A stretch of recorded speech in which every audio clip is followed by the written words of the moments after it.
Hi guys and welcome. Okay, so Tuesday video, and I'm going to talk about the first of the drum clinics stroke workshop stroke masterclasses that I'm going to be doing in the near future. So this first one I booked back in December when I visited Nick Capaldi and Grace Capaldi, who are a lovely couple, and Nick is a singer-songwriter who's fantastic, and they own an amazing studio down near Dorchester called Echotown Studios.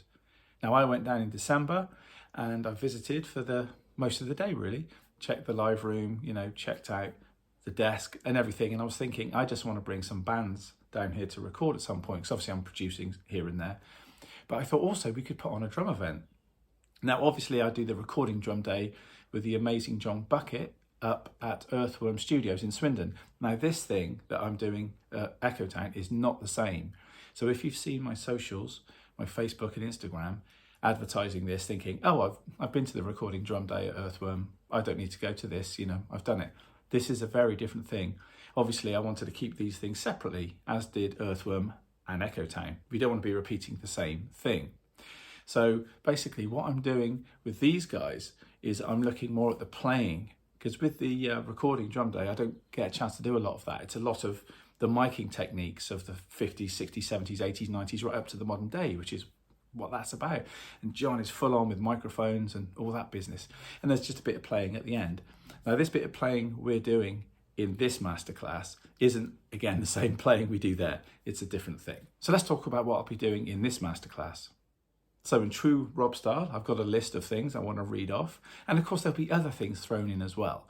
But this is about dealing with maybe 2 or 3 songs in the studio scenario, but also you can take this idea to your band, and it doesn't have to be your band in the studio. It could just be your band gigging and playing around the local pubs and clubs or stadiums, whatever you do.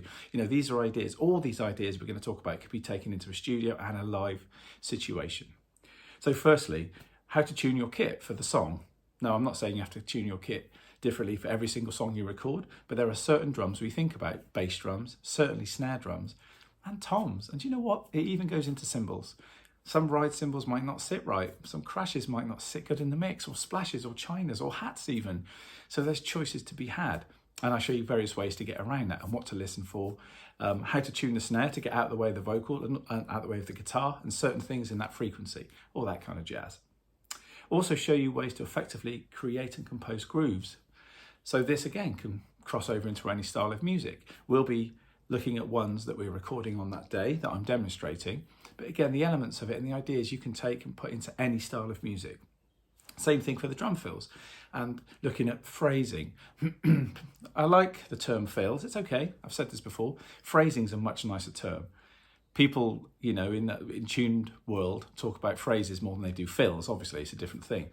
But, I like to think that when a fill or phrase comes up, we don't just throw something at it. We think about what's going on around it, what's happening before it, what's happening after it, and then we compose something on the kit that suits from there. That's where I'm coming from with that. And it's a very different approach. And once you get into that, every time you hear a new song, you start thinking very differently about how you could play those phrases.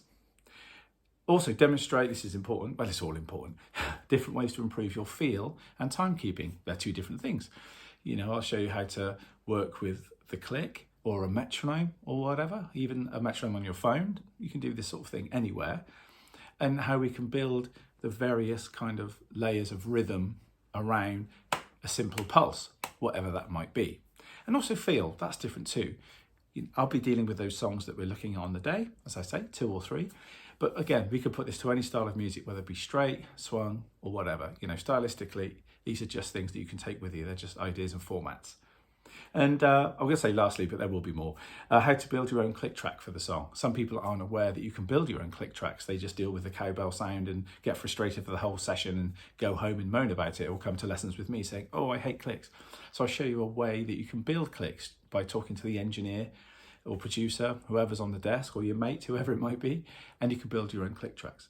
So all those things, yes, we could say they're based in a studio, because they're going to be based in that lovely Echotown studio, but they're ideas that you can take anywhere and play down the Dog and Duck pub, Shea Stadium, or wherever. You know what I'm saying. So if you have any questions about that, then please email me here. To reserve your place, you should email here. and do it quick, because there's 4 tickets gone already and we can only have 8, but 10 at a push. Okay, so there's only going to be 4 tickets left. I'm pushing it this week and there'll be more videos to come. I've also emailed all of my posse, and they're probably, hopefully, looking at buying tickets as well. And there was a good 30 people on that list, if not more, and my mailing list. So yeah, if you're thinking about it, don't think about it. Type in the digits and get in touch with the guys at Echotown, and reserve your place, because it's going to be a one-off. There's going to be no other ones like this. As I say, it's not like the Recording Drum Day in Swindon. There will be one of those, but not for a long time, because we're both really busy. So this is a separate standalone thing. I've never done this before, and I'm really looking forward to doing it. So if you're serious about your drumming, or even if you're just kind of a part-time drummer, it's all good. It's all going to help you. All knowledge is power, as they say. So, as I say, any questions, let me know. I've got to go because I need to get to the studio myself now to do some more work. But yeah, I'm looking forward to seeing you all there. I'm really excited to do this. As I say, this is the only one like this. The other ones are different kind of masterclasses that I'm going to talk about later in the week. So this is the only one, your one chance. So I'll stop rabbiting. Have a great Tuesday. Take care, guys. And I shall see you maybe tomorrow for another video. So take care. Cheers. Bye.